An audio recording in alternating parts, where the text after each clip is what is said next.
nearly 60 years ago. And I've lived here most of that time in the same house. And one of the things I hope you will get from your visit to Detroit is what I have gotten over the last 50 years. Detroit is a place where you have to be asking yourself all the time, what time is it on the clock of the world? I never used to think of that question. I was raised in New York. In New York, you have a lot of people, you have a lot of tourists, and everything is bright lights, and things are bright, and things are going to be bright forever. You come to Detroit, and what happens is that one day, when I arrived, there were 2 million people, and my husband was working at a plant where there were 17,000 employees, and the next year, there were only 2,000. And whereas in the beginning when I came, if you threw a stone up in the air and it came down, it would hit a Chrysler worker. By the next year, if you threw a stone up in the air, when it came down, it would hit a vacant lot. And then you had to begin asking yourself, what does that all mean? And you don't think of that so much in other cities, but you learn in Detroit, because Detroit was once the national and international symbol of the miracles of industrialization. And with a very short time, it became the national and the international symbol of the devastation of deindustrialization. And now, strangely enough, it's becoming the national and international symbol of a post-industrial society. And you don't feel that in other cities. So I hope very much that as you move around Detroit, you'll get that sense of moving from one epoch to another epoch to another epoch, and feel yourself as a part of that process, of that transition, and that you have to think and feel and act in a way that meets the needs of such tremendous transition. In Detroit you feel, and what I feel, and I hope you will begin to feel, that we're in the midst of a transformation, a transition as profound as that from hunting and gathering to agriculture, and from agriculture to industry 300 years ago. The first was 11,000 years ago, the other was a few hundred years ago, and now in the 21st century, we're making a transition to a completely different epoch. You have to think in terms of epochs in Detroit. You have to organize with an eye and a mind for epochs in Detroit. You don't do that in other cities. And the few days that you spend here, I hope, will give you that sense that you have to do this for the country and for the world. In other words, we are in a situation in this country, and you feel it more in Detroit than elsewhere, where we have been in 2 wars, and lost 2 wars, where the people in Washington and in Lansing and in whatever capital have no idea what to do, where things are getting worse all the time, and the mobilization of the people has begun as with Occupy Detroit. What do you do with that mobilization? That's your challenge. How do you break out of old ways of thinking? How do you do the kind of visionary organizing that will challenge people to see themselves as part of the future? You can't do that by protesting. You can't do that by just being more militant. You can't do that just by challenging the cops. You have to begin doing much more imaginative thinking. You have to reimagine revolution.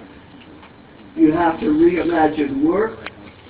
You have to reimagine education.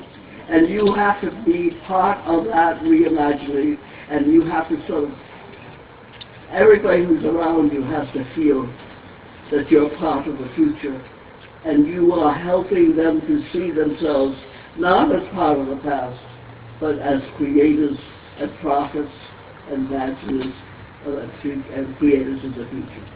That's a very, very different way of thinking about our mission, our responsibility than most people have. And think in terms of epoch, think in terms of imagination, think in terms of reimagining everything and helping everybody to reimagine everything. Because, you know, Einstein said that we have, with the splitting of the atom, we changed everything but the human mind, and thus we drift toward that catastrophe. And that imagination was more important than education. How do you imagine the future? How do you help other people to imagine the future so that they feel they have to become part of it and that they can become part of it? I have an article here. I only can read one copy, but you can find on the web. If you look up Bunyan Bryant, The Vision for the Future, you'll find how he talks about we don't need to know the past, but we really need to rehearse the future. He was saying this at a particular time when, in 1991, 92, when the Soviet Union, which had represented the dream of a new society, had just dissolved, and when the American dream was dying because of globalization and the export of jobs elsewhere. And under those circumstances, when the two dreams that have shaped our thinking and helped radicals to organize are no longer there, they're dead. What do we do as organizers, as activists? I think that's the challenge that faces occupiers, that they have not really addressed. I think that until they address it, they're going to think that they can achieve what is necessary by increasing militancy, and that increasing militancy will eventually end you on the defensive. We have to substitute, replace the old paradigm of the opposition of the left to the right with the opposition of the past to the future, or the future to the past. That's a whole new way of thinking. It's a whole new way of believing. It's a whole new way of organizing. I call it visionary organizing. And as I say, you can read about it in this document, which I'll leave a copy. But you can read about it on the web if you Google Bunyan Bryant Rehearsal for the Future. So I think that's basically what I want to say. Thank you. So next we're going to open up the floor for some questions. She mentioned to me that she's not really easy at hearing, and so that's why we have the microphone. If you have a question, we're going to pass it around, and she'll address it. So I guess I'll ask the first question. Grace, can you hear me? When you talk about, can everybody hear me? I can hear me. When you talk about reimagining work or reimagining education or the potential of the building on the capacity for something new, can you give some examples of things that are going on around in Detroit today? I've been a radical since 1941. Before I came to Detroit, I had spent 10 years working with C.L.R. James. I studied Capital, I read Lenin, I knew all about Marxism and Leninism. And I didn't realize how much they're part of the past. Marx was writing in the 19th century in a period of scarcity. He was writing in the wake of the French Revolution, Representative democracy had been created by the French Revolution, but we had reached, in 200 years, industrialization, instead of being the wave of the future, had become deindustrialization. Representative democracy has become millions of dollars from campaign funds and Citizens United and the Koch brothers. That's what's happened to representative democracy. We're on the threshold of something very, very new. We're on the threshold of a new mode of production. We're on the threshold of a new mode of politics. We're on the threshold of a new kind of education. And unless you're ready to open your mind to imagine all these, you're going to go nowhere. You're going to try to get more and more militant and hope by being militant and by savaging the cops and what is required of you. So I think that's all I want to say.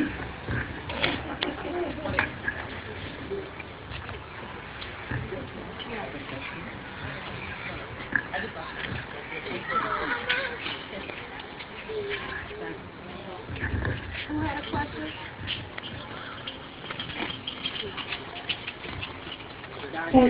I was just curious, can you hear me? Okay.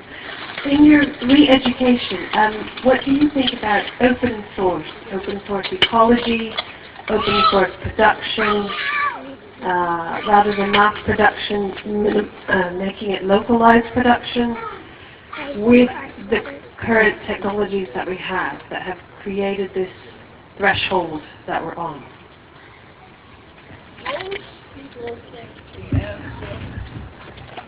Our problems and the crisis is more jobs. Most of you are not thinking that jobs, as the industrial age has produced them, are a trap. You get tied to the machine. You begin doing the kind of work that only robots can do, and you compensate for that by wanting higher wages and more consumption goods, and fancier cars, and fancier homes. We've got to begin thinking about work in a very different way, and to know that the work that was done in the country was much more enhancing to the human being than work done in the city, work done in industry. We should not be demanding more jobs. We should say, what does the new informational technology offer us in the way of a more creative, more productive, more human form of production? And if you look up the work of Fisher Bergman, which you can find on the Bard Center website, you will see that he talks about how, using the new technology, we are able to produce what we need right in our communities. So goodbye Walmart, goodbye China, and cheap goods. Let's begin thinking about a new mode of production that is based upon the new technology. That requires imagination, but it's possible, and Fisher has shown this by his work in India and in Africa, and he's going to Russia in a couple of weeks because people want to find out about that. Can you imagine that in our communities, instead of going to Walmart for cheap goods, we can create our own housing, we can create our own clothing, we can create our own transportation according to our needs and not in accordance with the market. That's imagination. That's understanding that when you reach a whole new epoch, you have to think differently about work. We have to think differently about education. Our education creates or prepares kids for jobs that don't exist. Our education is a system that prepares young people to lead the community, get up the ladder. And meanwhile, everything up the ladder has disappeared. We've got to begin thinking differently about education. about place-based education that involves our young people in actually solving problems in our community. Our present system of education is a form of child abuse. And whatever is being offered by Adi Duncan or Obama isn't any better than Bush's No Child Left Behind. It's just race to the top, which is the topping over. I mean, that's imagination. Reimagine education. Reimagine community. Think of community not as a hood, but as a neighbor restored to the hood. And Ron Scott could talk about that. So is that it? One more question? Do you have a question? Okay, you want to do one more? Okay, let's do one more question. It's that Peabody down under. All right, my question is, can we use our existing systems in certain ways to co-opt them into turning around into the society that we're seeking by going through and finding the corruption that's happened with our legislators, removing them, going through the ethics complaint process to remove elected officials, and demanding accountability through full audits and revelation of information through the Freedom of Information Act. I know you fired up, so let me get you the mic. I think we need to ask ourselves, what time is it on the clock of the world? I think that we are in a period of revolution, which is also a period of counter-revolution. I think the counter-revolution is very real. I think what happened in Aurora, at the Aurora Theater in Colorado, what happened in Wisconsin with the Sikh killings, and what's happening in the South these days, and all over the country, is a rising counter-revolution, which is very much like that which happened in Germany in the 1930s. And they just lost the war, they had tremendous unemployment, there was tremendous suffering, but they didn't have the imagination to go beyond the party system. And Democrats like Hitler are all over the place. And unless we have the imagination, unless we're able to look at our situation and understand how deep a crisis we're in, and that a crisis is not only a danger, but an opportunity. How do we seize that time? How do we seize that opportunity? How do we have the imagination, the creativity to do that? That requires a lot of thinking what it means to be a human being. To know that we are at a stage of revolution that is also an evolution. Where's Kim? Yeah, show your... Sure. Evolution, evolution, we're evolving as human beings. That's a new revolution. And we're in a stage of evolution in terms of imagination, in terms of our minds, in terms of the way we work, in the same way we think, in the way that we educate our children. That onset is profound as that from hunting and gathering to agriculture, and from agriculture to industry.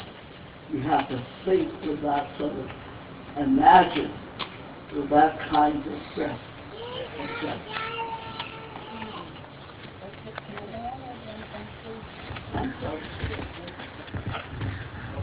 I think as a group, or many groups, we need to demand before the election that Obama keep his promise to stop poisoning us, because that poison's accumulative. That's why we have things like Aurora and Karma. It's just really important to get rid of the Koch brothers in Monsanto, and we need to do something, make some kind of thing that would go viral or something to let them know. Because if that doesn't stop, it doesn't matter You know, who gets in? You can't keep living eating poison. And I mean, and the many other issues too, but it's like we're like sheep. We're just sitting here just letting them do that to us, and the average person needs to know that the food they're eating is why we have millions of people in this country sick, and it's from all that food. The list is that long on it with all the poisons, and people keep buying it. So please, anyone wants to get together, and something like that, not in the baseball team, and you know, do something like that, where we could send something like that. It's very important. You can't get to Washington like moms against this, you know, millions of people against being poisoned. So if anyone has any ideas, please let Grace know too, because Grace is ready. Well, I think that summing up, I think that's why it's important to consider what Grace was talking about reimagining everything, growing your own food, education, things like that, so you don't have to rely on the government to provide you poisonous food. So attacking the government is kind of going backwards at this point. So, okay, so I want y'all to give a round of... Grace, you want to make a final comment? Okay.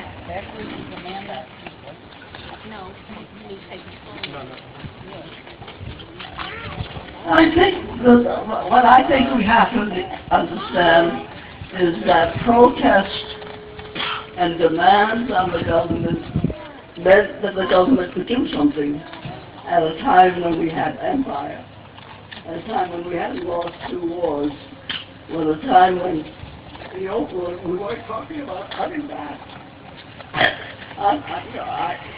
And the question is, do we go beyond protest? Do we go beyond thinking that somebody else is going to do this and we can thinking of what we have?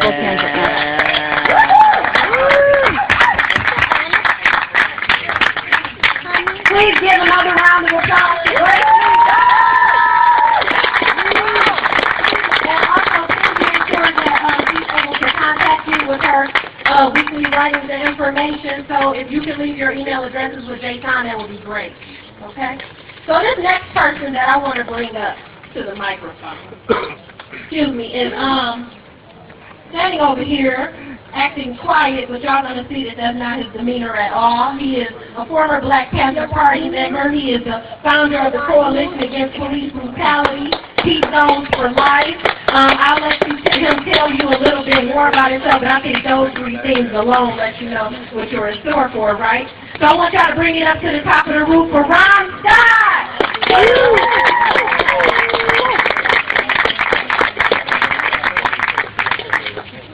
Okay, give yourselves another hand for being here tonight. I want to give a shout out to the next generation, and I want to thank her for being here tonight. And even though she's close to my age, she's really part of the next generation. Theo Broughton, working in this neighborhood. Raise your hand, Theo. Yeah! Okay, Jason, raise your hand, bro. See his brother standing over there in the brown shirt? That's Yusef Shakur. And you will hear about his books and the Urban Network and so forth. And I want to thank, I mean, there are many, many others like it. Where's Sarah? Sarah. Okay, Sarah. Let me tell you about Sarah. Like, there was a woman that was being attacked, that was about to be raped across the street from the Bog Center. Sarah ran out. Come here, Sarah. Come here, Sarah. Sarah ran out and Sarah ran out and intervened, and she didn't really think about whether or not she was personally going to be saved. She thought about the humanity of the person that she was running to work with and to rescue, and she moved to that first. So her humanity and her respect for humanity was first, even before her own presumed safety. Now this is a new level of human concern. It wasn't that she was saying, I'm going to be a hero, I'm going to be in the newspaper, I'm going to be on the news. It was about the sanctity of human life and the protection and promotion of that human life. And because she did it, then at the same time there were others that came out and also intervene. And so therefore, like when she did that, I said, Sarah, I said, you did that. She said, it was nothing. I just did that. It was an neighborhood, you know, like that guy was apprehended, that woman, you know, had something horrible happen to her, but, you know, I really do think it was just the neighborhood that I live in, is that kind of neighborhood. We love you, Sarah! We love you!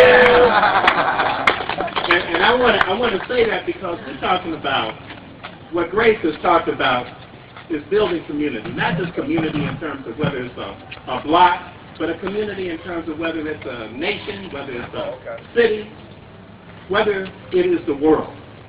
And the whole Occupy movement has essentially signaled to individuals that we can be different kinds of human beings. Initially, what has been raised is that the 1% and the 99%. What I contend is that the 99% are the real people, and the 1% is a moving illusion. And that when we talk about what we look for the future, we have to analyze what is real and what is just trying to hang on. Grace talked about the framework of history. She talked about where we are in history.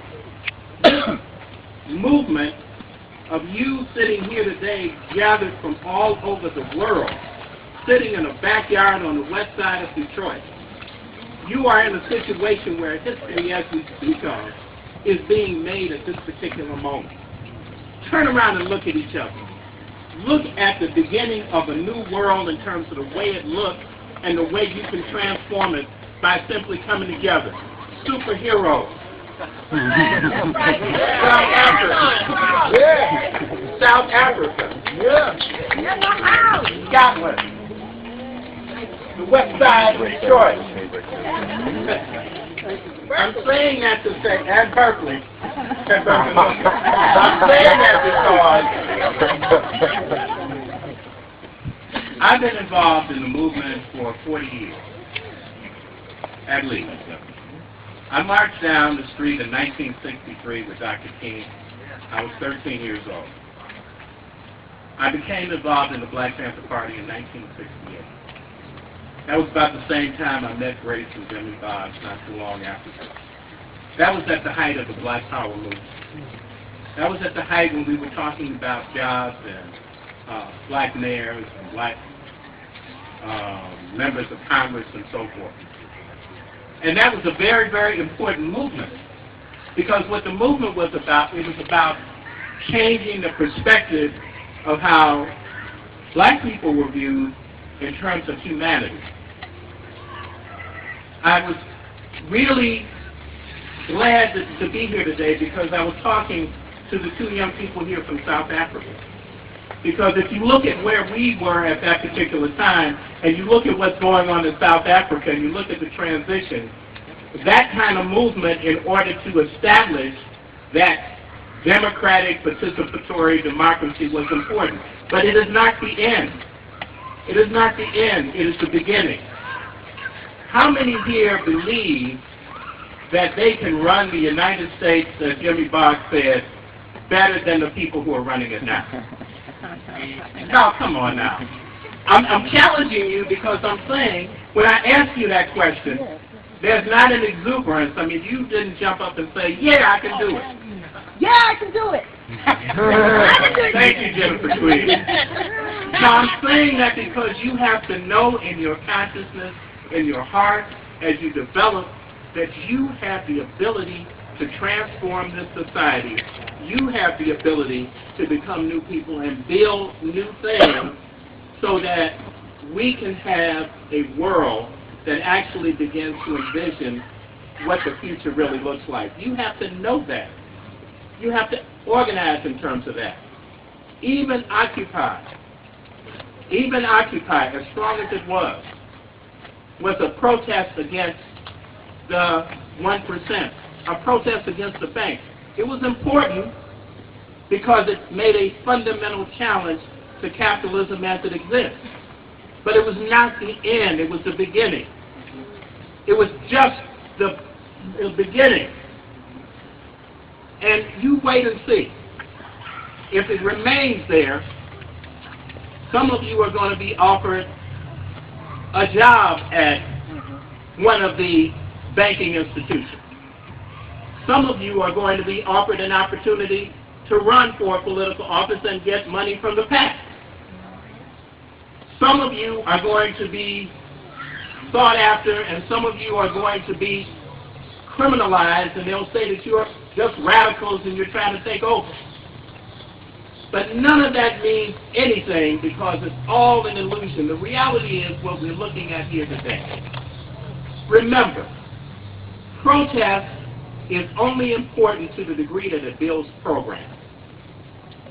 To talk about where you're going, what you're doing, how you will transform a society, and the kind of people that you will become. It is not about the personality, and I'm glad that Occupy has moved beyond that. Back in the days when I got involved, you know, if you didn't make the 6 o'clock news, if you didn't have your fist up in the air, and you weren't wearing a big afro, you did not be presumed, you weren't presumed to be a leader. Today, today's leadership is more related not to the individual, but to the collective work that everybody is doing. That's right. Do I get an amen on that? Amen. It is not, the more you are involved in a movement, the more you realize it's not just about you. That's right. As a matter of fact, the more you get involved, you realize it is less about you than it is about the other yous that come out of what you do. Amen. You're trying to, at this particular point, I saw a 10-year-old here. I don't know whether the 10-year-old child that was here, whether she's listening to what you're saying, but I bet they are. Oh, they are. Mm-hmm. And the thing of it is that people come up to me all the time and they say, Ron, I saw you when I was 10, when I was 9, when I was 16. Because they listen to what you say. Not only listen to what you say, but they emulate what you do. That's right. Exactly. So we have to build the kind of new institutions that say to people, you can be more than you are today. You can transform the way things are. You moved into this house, you're having an impact on this neighborhood, and you moved in because he said that there are ways that people can build homes and build neighborhoods, yes, and re-spirit neighborhoods and re-spirit communities, and that's what you're doing. So understand what your purpose is at this point. Grace asked me to talk about some of the things that are going on. This card, on one side, has the Coalition Against Police Brutality. We're dealing with a counter-revolution that is more militaristic now than it's ever been. There's now just no Detroit Police, Chicago Police, LAPD, Justice Department, NSA. It is combined, and they're called multi-jurisdictional task forces. That is a military arm of the counter-revolution. Understand that. And the reason they have it is because their ideas are bankrupt. So when you begin to organize, the idea is to suppress you so that the ideas can't get out. But in the age of communications, it is very difficult for them to stifle your ideas. It is very difficult for them. It was difficult for them to stifle the ideas that we had in the Black Panther Party. And it wasn't just about carrying a gun. It was about feeding children. It was about creating new ways of education. It was about getting folks out of the prison industrial complex and into the community. So even after all of those years that they attempted to destroy us, I get young people coming up to me, they say, you were in the Black Panther Party? And they come up and they say, and I ask them, I say, what did the Black Panther Party do? Invariably they'll say to me, they fed people. They fed people. Occupy will be remembered for what's happening in terms of, like here in the agricultural movement. You'll be remembered whether or not people will be able to eat when you leave, or if you stay. You'll be remembered as to whether or not people have housing. You'll be remembered whether or not people have thought about what a new society looks like in terms of how men and women will relate to one another. You'll be remembered in terms of whether or not people will still be talking about black against white and white against black Asian against African, or whether they'll be talking about human beings in terms of how they're going to transform society. You'll be remembered as whether or not because you were out to build the strongest corporate entity, but you will be remembered as to whether or not you were able to create things that actually allowed us to function for ourselves, independent of those corporate entities. Now let's face it, let's look at it. The empire that Grace talked about, that empire does not exist as it did anymore. But they're trying hard to try to reestablish it. I mean, they got troops all over Africa and all that kind of stuff. But even so, why doesn't it exist? Because people have become a lot more wise than they were before.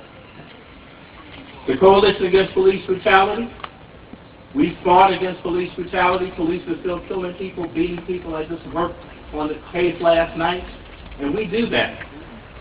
But when we go into a community, we move to transform that community into a peace zone for life. Because if we can transform and minimize the violence that we wreak against one another, just like what the police do in relationship to us, then we're able to determine a better way of creating public safety.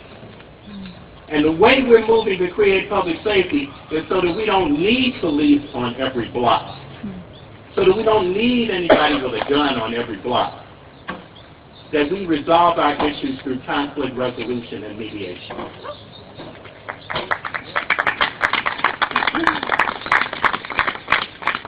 The other thing is that we have individuals in terms of the Boggs Educational Center. We're talking about different types of education.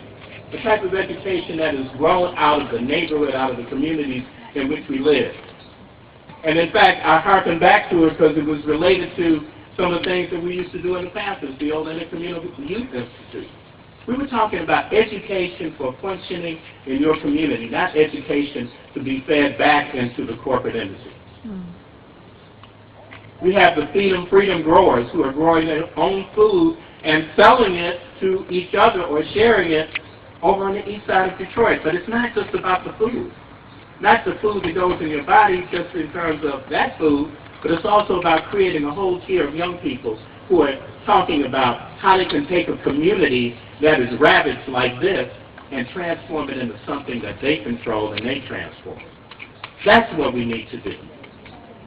Today, you as young people, you as some who are not so young, you as some who are older, you ask yourself, you ask more questions when you're involved in visionary organizing. You ask more questions than you answer. You ask yourself, when you leave here today, what is my mission to this group? What is my mission in relationship to helping to transform this city?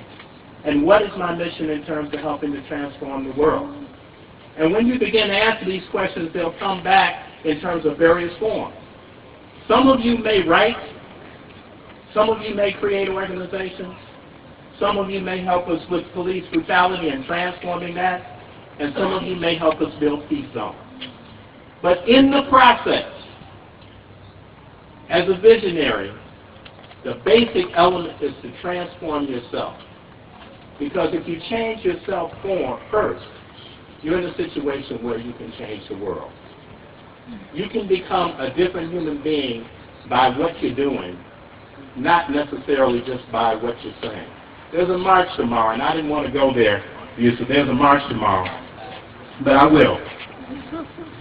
I will. There's a march tomorrow that's in marching. It's a youth march.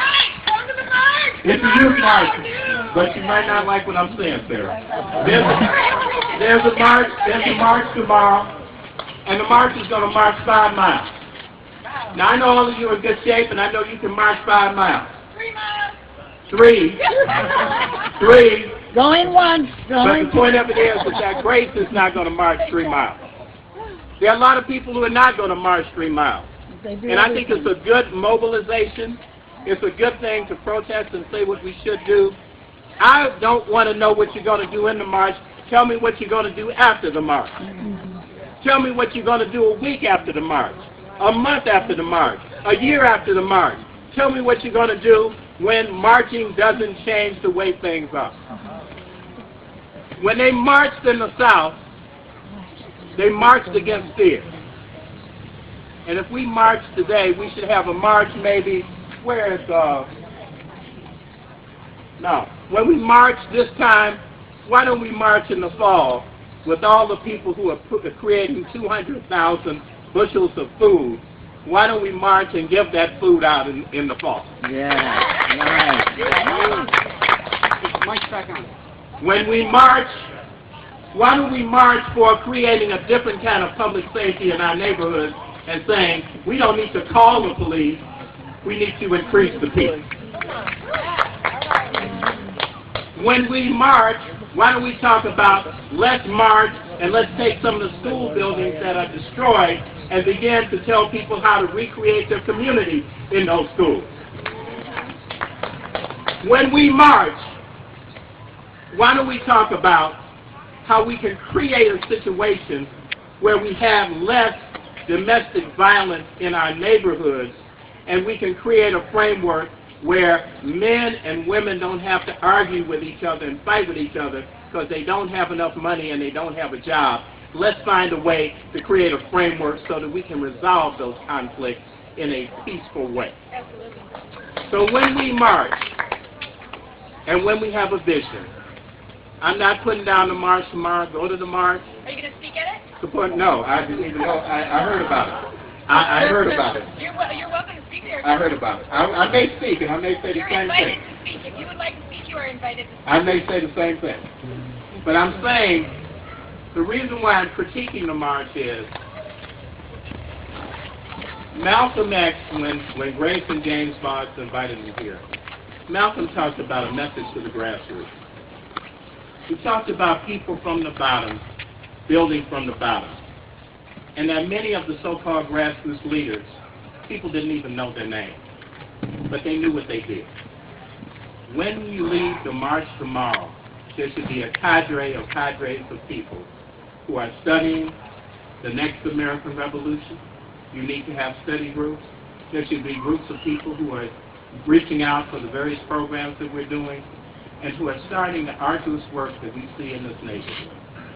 So, when we start the revolution, which has already started, when we are part of that revolution, let us make it one that will change our souls and that will not allow us just to become people who are absorbed by the basis of confrontation and promotion of self. Let us accept the fact that we've been put on this planet at this time in history so that we can change the way we live as human beings and so that we can reach for those things that we never would have imagined in terms of transforming our community.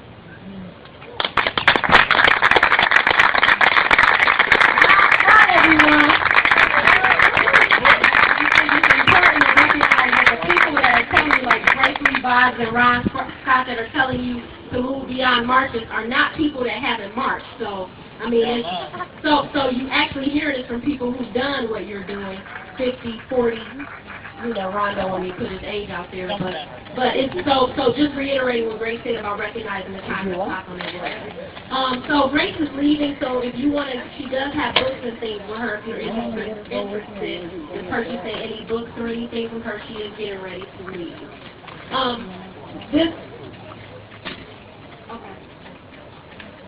As people are getting ready to patronize some of these books, and these are some must-read. It was absolutely monumental experience to have Grace Lee Boggs come out to this neighborhood and address us. So let's thank her. She is young this year, and so we're just on how fortunate we are. People recognize her name worldwide. She just happens to live in Detroit. It's also very important that so many colorful and diverse faces have decided to come out to this neighborhood today. So give yourselves a thank you and a round of applause.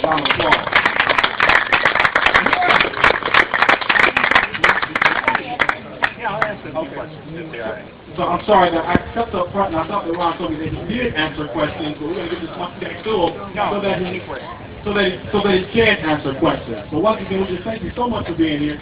It does an incredible service to a community when they see people come from all over to be invested in the transformation that's taking place in the world all around us. That's imagination, and that's transformation. So thank you again for that. So the floor is open for any questions that you might have for Ron Scott. This is somebody that we want to have out and not ask questions. We didn't even know he was coming until he showed up. We took an email. He said, I think I'll be in town. We hadn't heard from him since, and he was here at 4:59, 1 minute early. So we're grateful for that. So please ask him questions. Don't be intimidated.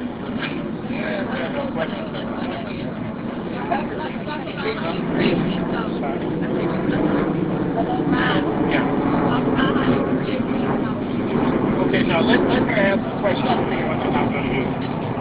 There's someone else there. You're not going to use. Okay, the people that we're in so often take us against each other, whether it's by economic grouping, race, gender, whatever that happens to be. What would you recommend? How can we get out of that?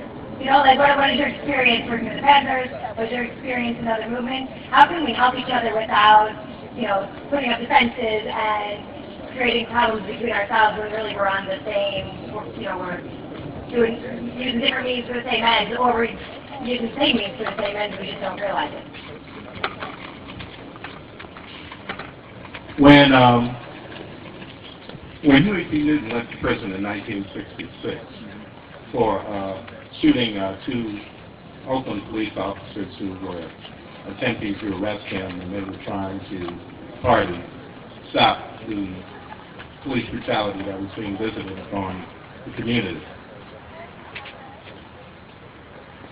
The organization, which was in its infancy, was confronted with how do we get him out of prison, and how do we promote the program of the party, the 10-point platform of the program, which embodies some of the things I just told you. They started collecting money, started focusing on people, and fortunately they were in a very interesting area.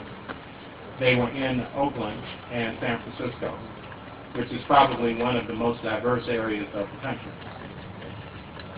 Because of what the party was doing, there was an organization that was formed called the Red Dragon Party. They were Asian. There was an organization formed called the Black Berets. They were Latino. There was an organization formed up in Sacramento called the Young Patriots. They were white. There were various organizations that helped to stimulate the development of the women's movement. There were people who were like part of what we call the petty bourgeois, the middle class at that time. There were the folks who were working class across the state. Churches, people who were not in churches, people who were Muslims, people who were Baha'i, so on and so forth. And there was a movement that was created, the Free Huey movement.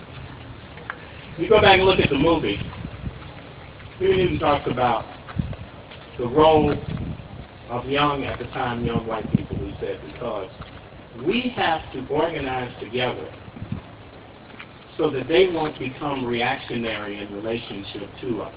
This was at a time, remember, when there was a move not to have white people in black organizations. Now, there was a good reason for it, because in many cases, many of the white organizers had assumed the leadership and would not allow African Americans to do what they knew for self-determination. But the party correctly analyzed was, we have to have a vision that is greater than the incarceration of Huey Newton, and that vision has to be that America is in a phase of transformation, and that the young people who are speaking up can go either forward or backwards. Now, we see some that went backwards. Dick Cheney went backwards. But there were many that went forward. So as it stands, we're confronted with similar situations today. The discussions that were held some 40 years ago began to raise the question of gender, of race, of religion, of how people were looked at as human beings. Before it was over, the Black Panther Party, 40%, 45% of its leadership were women. You may not know that, but that was the case. Before it was over, we actually had members of the party who were African American who were expelled from the party because of racism, because they wouldn't work with their white comrades who were in some cases fighting in their arena just as hard as we were fighting. But it was based on us coming together around a program, around us working together. That didn't mean that sexism, racism, and all that other stuff wasn't there. But we set it up so that in the framework we had a basis where we could talk about it, struggle about it, do it in relationship to a program and work that we were doing. That's why the Occupy movement is so important, because when you come together, you can deal with all of these issues, and you've got to be honest about them. And I look at it on the net. I look at what you're talking about on the internet. I see all of that stuff like, yeah, well, I think she said, or he said, or this or that. I love it. Because what it's doing is welding and building relationships. But it's got to be around a program. It's got to be around work. It's got to be around the mutual respect for ideas. And that way, when you begin to work, I'll never forget, and I'll give you the last point on this. I'll never forget. I was at a old Black Panther Party office, and the woman who outranked me at that time came in, and she said, all the men were sitting down, and she told me, she said, all the men get up and let the women have the chair. Well, I didn't get up and let the women have the chair. So everybody was looking at me, and it was a problem. And I said, well, Major Vaughn, let me tell you this. I said, most of the men in here, like the women, have been out working all day long. They're tired. They have put in 12, 15 hours. The people who should sit are the people who work the hardest. It is not based on their gender. It's based on what they've given to the people, to the community, and what they've done. And that's what it should be. So that's why with Grace and others, when we talk about respiriting ourselves, looking at ourselves in our spiritual inner self, as opposed to our outer self. And I want to say something else. I'm sorry, you get this up. We talked about man and woman. Let me say something about man and woman. This society has made a great distinction in terms of sex for particular reasons, to subjugate one and promote the other. But you know what? As much as we talk about the differences that we have, we are essentially the same species, and we have more similarities. And I was talking to somebody about that the other day. When I was growing up as a man, I had father and so forth, but when I grew up and I went to the Sweet Home Missionary Baptist Church, the folks who ran the church were the women. So a lot of the values I had in terms of caring for people, serving people, came out of that. A lot of the things I had in terms of defense and supporting and building community, that came out of some of the men too.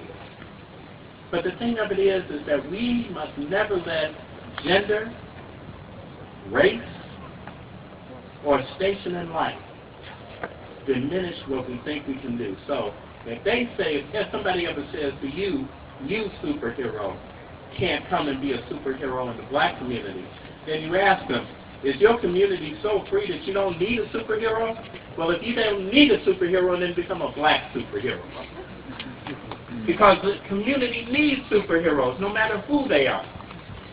So we have those kinds of things, and we have to operate on programs, and we have to operate on the character that we have inside of ourselves, rather than seeing the differences. This society has been very good at promoting differences and promoting frameworks and talking about the uniqueness, the differences of individuals. But we have more similarities than we have differences, and we have to do that based on program.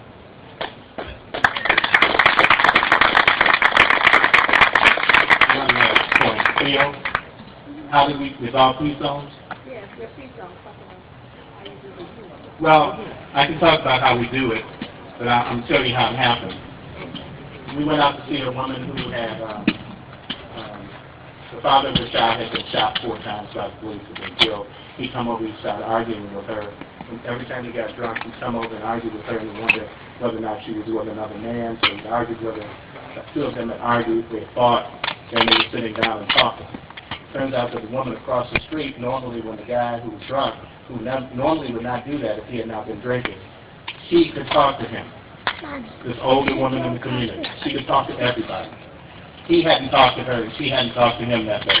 When the police came in, the thing they did is threw him down, shot him in the back, shot him in the head, shot him here. This child saw it. But the thing of it is, after that happened, the families of both were angry.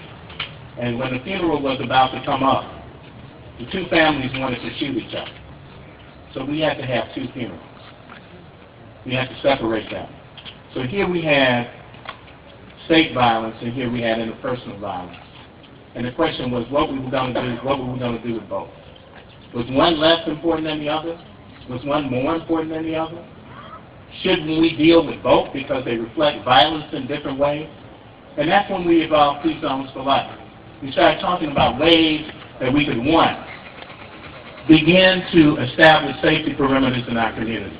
2, we could begin to establish independent economic options in our community like you always talk about, Theo, because so many of the battles we have come out of economics that we are not in a position to take care of ourselves. The other thing that we talked about was beginning to reestablish or establish, and I've talked to Yusuf about this, they talk about, the young people in the neighborhood being gangs. They say, this is a gang, that's a gang. The only gang that I'm interested in, well, I'm interested in getting rid of one gang. That's the 1% gang. But the only gang that I'm interested in criticizing these young people form groups to protect one another. So what we have the responsibility of doing, every time I'm going out and done police brutality work, the same folks they talk about that are gang members, they'll come up to us and say, what can we do in our community? What can we do? Because they saw that you took an interest in their humanity first, that you tried to save their lives and the lives of their friends first. And they said, we want to do something. So the thing of it is we then began to recruit some of these people and find out what were their interests, what did they want to do. Finally, in terms of peace zones for life, conflict resolution, mediation, and restorative justice. So we're finding out that when the big mama across the street could have intervened, there's usually somebody in the neighborhood that knows something is about to happen. The question is, do we intervene? And that's what we have to do. We begin to intervene because we love and we care about others. We've done that. We've done that in front of guns. We've done it in front of confrontations. We've done it because sometimes when people stop, they have the ability to begin to think. If they can be quiet for a minute, they can stop. As opposed to trying to take that moment and then actually shoot or beat or kill somebody. Then go back and think, why did I do that? Then in terms of mediation, the question is what do you want that I have? What can I give you? What can I share? How can we both win this situation? And finally, restorative justice. If I take something from you, is the only solution I have to call the police and have you locked up? Or maybe there's another way that I can find out. Because usually, if somebody takes something from you, Theo, you know who took it. Or somebody in the neighborhood knows who took it. So in that sense, if we can set up a framework, and this is what we're doing, where people can bring it back and talk about it and resolve the situation without that person getting put on lockdown for years because of something that happened that they made a mistake on, then we restore them back to the community. But we've got to have the kind of programs that you're trying to create in order to do that. And that's simply put, that's what we're doing in terms of peace zones. That's it. Is that it is restoring the neighbor to the hood. It is creating a framework where we resolve our own issues. It's creating a situation where we have our own justice system in terms of resolving things, and creating an economic framework so that people don't argue and fight over tribute.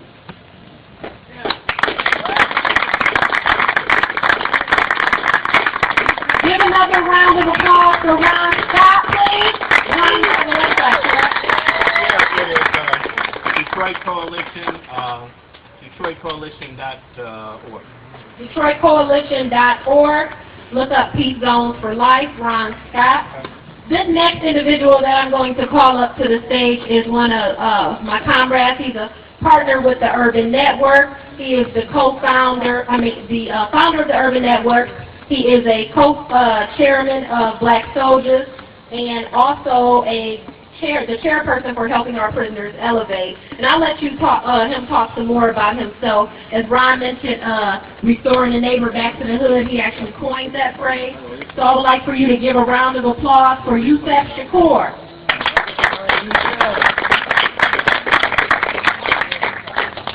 What up, though? That's what we say in Detroit. What up, go? Yeah, my name is Yusef Shakur. I'm from the west side of Detroit. Man, that's what I want to say. I really want to start off, man. Every time I get an opportunity to speak in, particularly to a predominantly white crowd, I have to say this. You know, if you're not going to take what I have to say to heart, particularly Detroit, you're wasting my motherfucking time. You're wasting time on my city. Particularly the city is 85% black. When you talk about the struggle of oppression, you're talking about the impact on people of color. When you add Southwest Detroit, which is predominantly brown, you're talking about a 95% city of color. So when you talk about the democratic rights of folks being assaulted here in the city of Detroit, you're talking about black and brown people who are being assaulted. When you talk about education and the schools being closed, you're talking about black and brown, because we're at the brunt of that. When you talk about what's happening in Colorado, what's happening on college campuses of gun violence, we live with that every day in our community, in our city. So when Ron talks about peace zone for life, when you talk about restoring the neighbor back to the hood, those are the fundamental things of where our struggle is at. Fundamentally, we're talking about rebuilding our communities by rebuilding the human being. This is an ongoing conversation for black and brown people, where our names have been stripped, our religion has been stripped, our humanity has been stripped from us. My name has not always been Yusef Shakur. And being Yusef Shakur is reclaiming who I am as an African in America. And claiming an African in America is claiming my independence, my declaration of liberation to my community and to myself. Because you understand how I got here was not a choice of my own. So if you look at those dynamics, economically, politically, and culturally, you're talking about a historical oppressed community, oppressed human beings. So as we restore those rights to black and brown people, you have to understand your connection to that, how you become a part of that struggle. And if you're not willing to engage on the ground level, why are you here? I had to ask that question. And so overstanding, and I say overstanding versus understanding because that's our fucking problem. We've been going under for too long. We need to go over. And going over, we see clearly what's going on within our community. Ron was nice about the march this morning. I'm not the nice one. Because again, when you talk about problems in Detroit, we're talking about areas in these communities like this. I don't know how many of y'all had opportunity to go on the east side, it's the same thing. When you go deep northwest, it's the same thing. We need to be marching right here, marching to build communities, marching to build love and hope right here. Because you talk about march, you go next door, march for what? How does that help me feed my family? How does that stop me from selling my body to keep feeding my family? A mother may propose to you. When you go to the liquor store or the gas station, you see the young black male standing on the corner, march for what, nigga? I'm marching right here. So when you look at scientific dynamics of our community, you really have to look at it clearly to grasp the correct analysis of what's going on. You know, Ron talked about grandstand politics. It's not solving anything. Serving the community is what's solving things.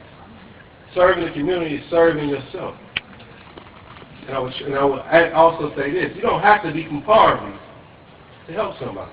You don't have. That's not a qualification. Let's throw that out the window. What is a qualification is giving a fuck. That is a qualification. Qualification is shedding your white skin privilege and understanding that you're a human being and seeing yourself in those circumstances and being willing to come sit at somebody's table and break bread with us and help them remind them that you are a human being just like I am.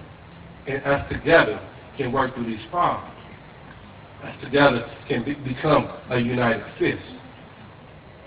So when you talk about the 99%, and you talk about the 1%, you know, we really have to go back and look at history and look at these dynamics, because we can't just act like it just happened.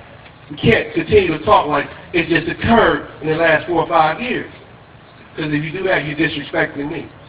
You're disrespecting black and brown people, because the 1% was founded on that. So when you talk about Occupy, there has to be a strategy. But what does, you know, Grace talked about evolution. Where does Occupy evolve to?